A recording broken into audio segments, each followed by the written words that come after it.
The Hound of the Baskervilles, Chapter 10. Extract from the Diary of Dr. Watson. So far, I have been able to quote from the reports which I have forwarded during these early days to Sherlock Holmes. Now, however, I have arrived at a point in my narrative where I am compelled to abandon this method and to trust once more to my recollections, aided by the diary which I kept at the time. A few extracts from the latter will carry me on to those scenes which are indelibly fixed in every detail upon my memory.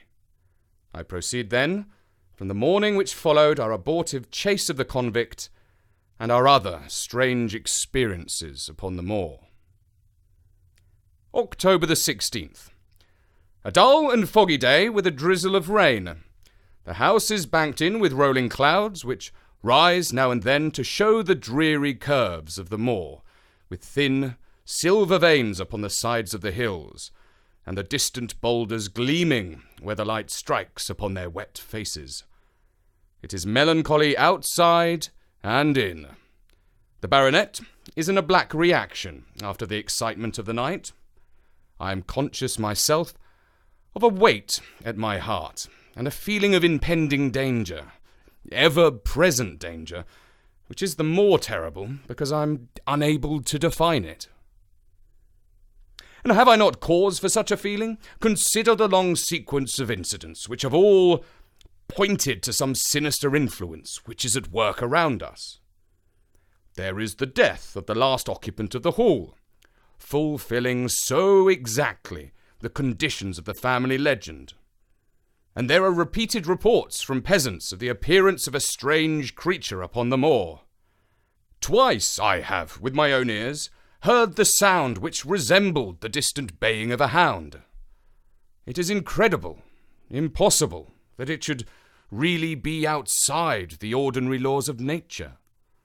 A spectral hound, which leaves material footmarks and fills the air with its howling, is surely not to be thought of. Stapleton may fall in with such a superstition, and Mortimer also. But if I have one quality upon earth, it is common sense, and nothing will persuade me to believe in such a thing. To do so would be to descend to the level of these poor peasants, who are not content with a mere fiend dog, but must needs describe him with hellfire shooting from his mouth and eyes. Holmes would not listen to such fancies, and I am his agent. But facts are facts, and I have twice heard this crying upon the moor. Suppose that there really were some huge hound loose upon it. That would go far to explain everything. But where could such a hound lie concealed? Where did it get its food? Where did it come from? How was it that no one saw it by day? It must be confessed that the natural explanation offers almost as many difficulties as the other.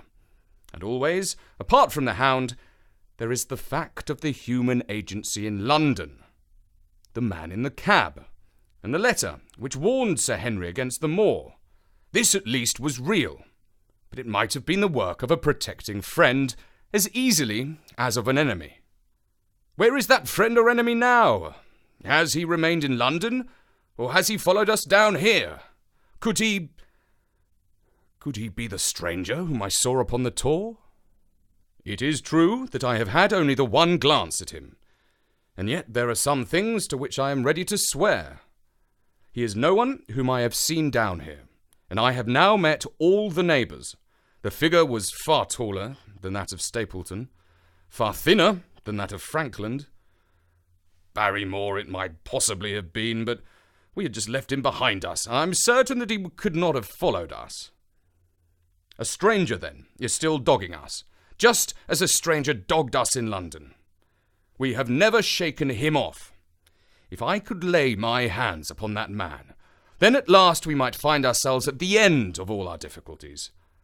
To this one purpose I must now devote all my energies. My first impulse was to tell Sir Henry all my plans.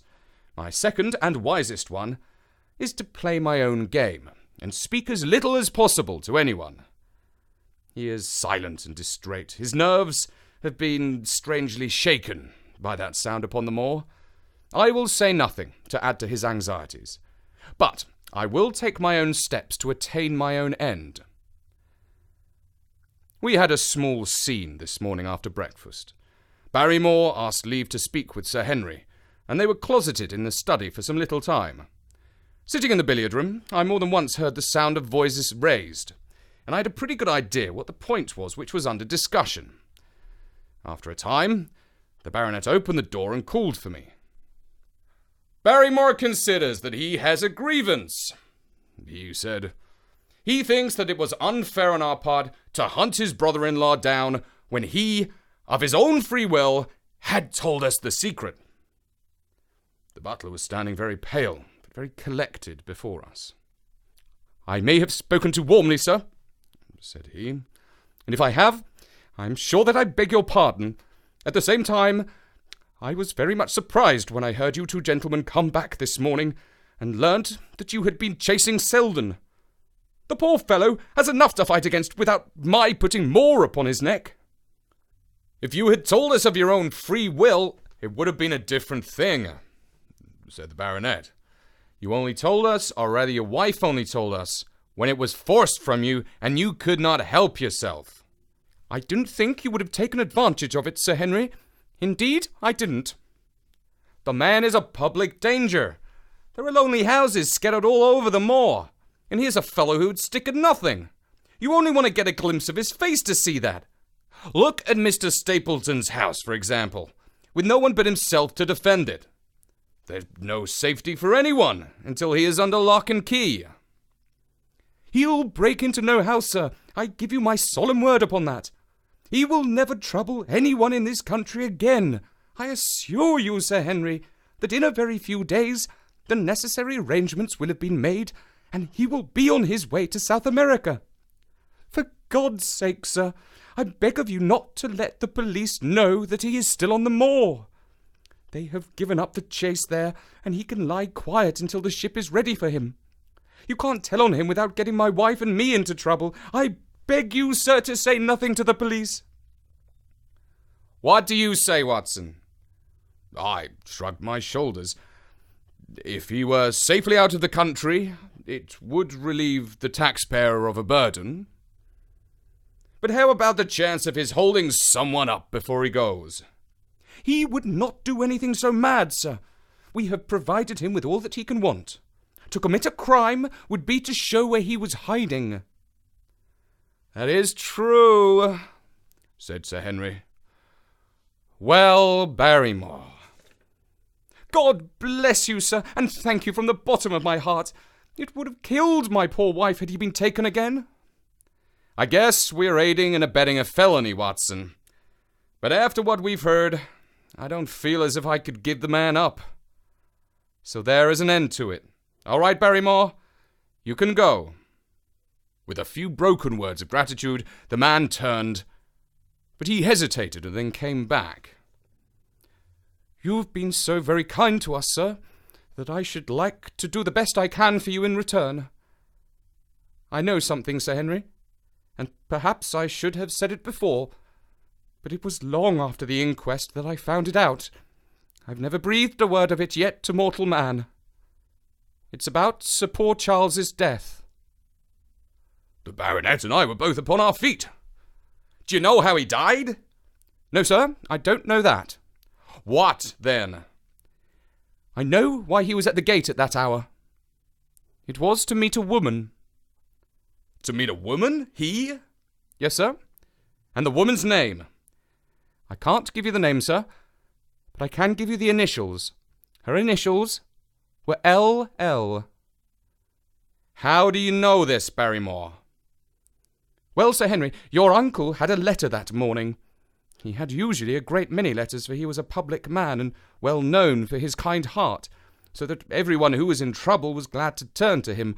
But that morning, as it chanced, there was only this one letter, so I took the more notice of it. It was from Coombe Tracy, and it was addressed in a woman's hand." "Well?" "Well, sir, I thought no more of the matter, and never would have done had it not been for my wife. Only a few weeks ago she was cleaning out Sir Charles's study. It had never been touched since his death, and she found the ashes of a burned letter in the back of the grate.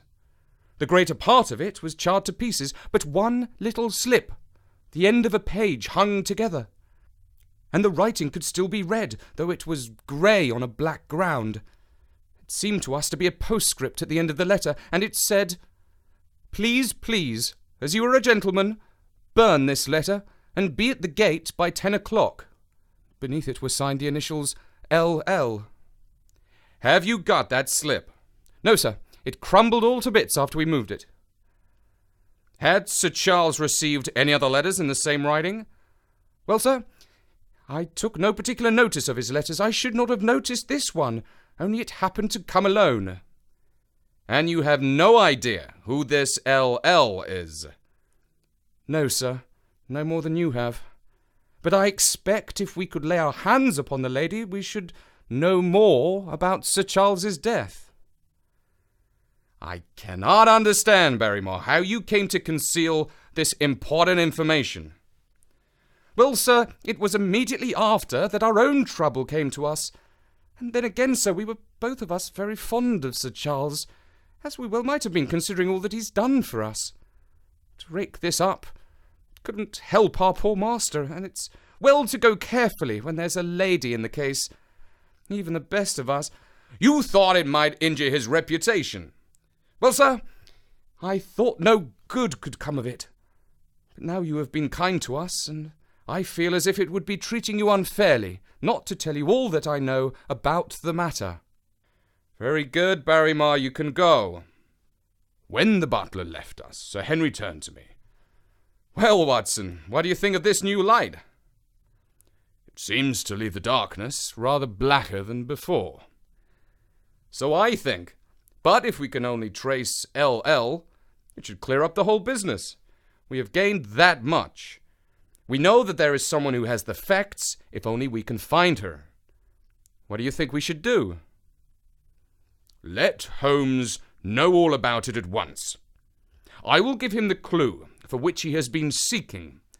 I am much mistaken if it does not bring him down. I went at once to my room and drew up my report of the morning's conversation for Holmes. It was evident to me that he had been very busy of late, for the notes which I had from Baker Street were few and short, with no comments upon the information which I had supplied, and hardly any references to my mission. No doubt his blackmailing case is absorbing all his faculties, and yet this new factor must surely arrest his attention and renew his interest.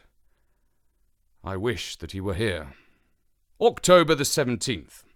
All day today the rain poured down, rustling on the ivy and dripping from the eaves. I thought of the convict out upon the bleak, cold, shelterless moor. Poor devil. Whatever his crimes, he has suffered something to atone for them. And then I thought of that other one, the face in the cab, the figure against the moon. Was he also out in that deluge? The unseen watcher, the man of darkness? In the evening, I put on my waterproof and walked far upon the sodden moor, full of dark imaginings, the rain beating upon my face and the wind whistling about my ears. God help those who wander into the great mire now, for even the firm uplands are becoming a morass. I found the black tor upon which I had seen the solitary watcher, and from its craggy summit I looked out across the melancholy downs. Rains, squalls drifted across the russet face, and the heavy, slate-coloured clouds hung low over the landscape, trailing in grey wreaths down the sides of the fantastic hills. In the distant hollow on the left, half hidden by the mist, the two thin towers of Baskerville Hall rose above the trees. They were the only signs of human life which I could see, save only those prehistoric huts which lay thickly upon the slopes of the hills. Nowhere was there any trace of that lonely man whom I had seen on that same spot 2 nights before. As I walked back, I was overtaken by Dr. Mortimer, driving in his dog-cart over a rough moorland track, which led from the outlying farmhouse of Foulmire. He has been very attentive to us, and hardly a day has passed that he had not called at the hall to see how we were getting on. He insisted upon my climbing into his dog-cart, and he gave me a lift homeward. I found him much troubled over the disappearance of his little spaniel. It had wandered onto the moor and had never come back. I gave him such consolation as I might, but I thought of the pony on the Grimpenmire. I do not fancy that he will see his little dog again. By the way, Mortimer, said I as we jolted along the rough road, I suppose there are a few people living within driving distance of this whom you do not know. Hardly any, I think. Can you then tell me the name of any woman whose initials are LL? He thought for a few minutes. No, said he. There are a few gypsies and labouring folk whom I can't answer for, but among the farmers or gentry there is no one whose initials are those. Wait a bit, though, he added after a pause. There is Laura Lyons. Her initials are LL, but she does live in Coombe Tracy. Who is she? I asked. She is Franklin's daughter. What, old Franklin the Crank? Exactly. She married an artist named Lyons, who came sketching on the moor. He proved to be a blackguard and deserted her. The fault, from what I hear, may not have been entirely on one side. Her father refused to have anything to do with her, because she had married without his consent, and perhaps for one or two other reasons as well. So, between the old sinner and the young one, the girl had had a pretty bad time. How does she live? I fancy old Franklin allows her a pittance, but it cannot be more, for his own affairs are considerably involved. Whatever she may have deserved, one could not allow her to go hopelessly to the bad. Her story got about, and several of the people here did something to enable her to earn an honest living. Stapleton for one, and Sir Charles for another. I gave a trifle myself. It was to set her up in a typewriting business. He wanted to know the object of my inquiries, but I managed to satisfy his curiosity without telling him too much. There is no reason why we should take anyone into our confidence. Tomorrow morning I shall find my way to Coombe Tracy, and if I can see this Mrs. Laura Lyons, of equivocal reputation, a long step will have been made towards clearing one incident in this chain of mysteries. I am certainly developing the wisdom of the serpent, for when Mortimer pressed his questions to an inconvenient extent, I asked him casually to what type Franklin's skull belonged, and so heard nothing but craniology for the rest of our drive. I have not lived for years with Sherlock Holmes for nothing. I have only one other incident to record upon this tempestuous and melancholy day. This was my conversation with Barrymore just now, which gives me one more strong card which I can play in due time. Mortimer had stayed to dinner, and he and the baronet played écarté afterwards. The butler brought me my coffee into the library, and I took the chance to ask him a few questions. Well, said I, has this precious relation of yours departed, or is he still lurking out yonder? I don't know, sir. I hope to heaven that he is gone, for he has brought nothing but trouble here. I've not heard of him since I left out food for him last, and that was 3 days ago. Did you see him then? No, sir, but the food was gone when next I went that way. Then he was certainly there. So you would think, sir, unless it was the other man who took it. I sat with my coffee cup halfway to my lips and stared at Barrymore. You know that there is another man, then? Yes, sir, there is another man upon the moor. Have you seen him? No, sir. How do you know of him, then? Selden told me of him, sir, a week ago or more. He's in hiding too, but he's not a convict as far as I can make out. I don't like it, Dr. Watson. I tell you straight, sir, that I don't like it. She spoke with a sudden passion of earnestness. Now listen to me, Barrymore. I have no interest in this matter but that of your master. I have come here with no object except to help him. Tell me frankly what it is that you don't like. Barrymore hesitated for a moment, as if he regretted his outburst or found it difficult to express his own feelings in words. It's all these goings-on, sir, he cried at last, waving his hand towards the rain-lashed window which faced the moor. There's foul play somewhere, and there's black villainy brewing, to that I'll swear. Very glad I should be, sir, to see Sir Henry on his way back to London again. But what is it that alarms you? Look at Sir Charles's death. That was bad enough, for all that the coroner said. Look at the noises at the moor at night. There's not a man who would cross it after sundown if he was paid for it. Look at this stranger hiding out yonder and watching and waiting. What's he waiting for? What does it mean? It means no good to anyone of the name of Baskerville, and very glad I shall be to be quit of it all on the day that Sir Henry's new servants are ready to take over the hall. But about this stranger, can you tell me anything about him? What did Selden say? Did he find out where he hid, or what he was doing? He saw him once or twice, but he is a deep one and gives nothing away. At first he thought he was the police, but soon found that he had some lay of his own. A kind of gentleman he was as far as he could see, but what he was doing he could not make out. And where did he say that he lived? Among the old houses on the hillside, the stone huts where the old folk used to live. But how about food? Selden found out that he's got a lad who works for him and brings him all he needs. I dare say he goes to Coombe Tracy for what he wants. Very good, Barrymore. We may talk further of this some other time. When the butler had gone, I walked over to the black window, and I looked through a blurred pane at the driving clouds and at the tossing outline of the wind-swept trees. It is a wild night indoors, and what must it be in a stone hut upon the moor? What passion of hatred can it be that leads a man to lurk in such a place at such a time? And what deep and earnest purpose can he have, which calls for such a trial?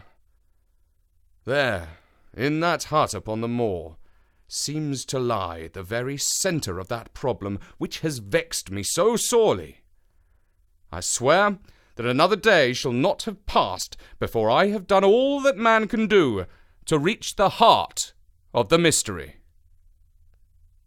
The Hound of the Baskervilles is read by me, Richard Scott, and can be downloaded for free from storynori.com and iTunes. Thank you for listening.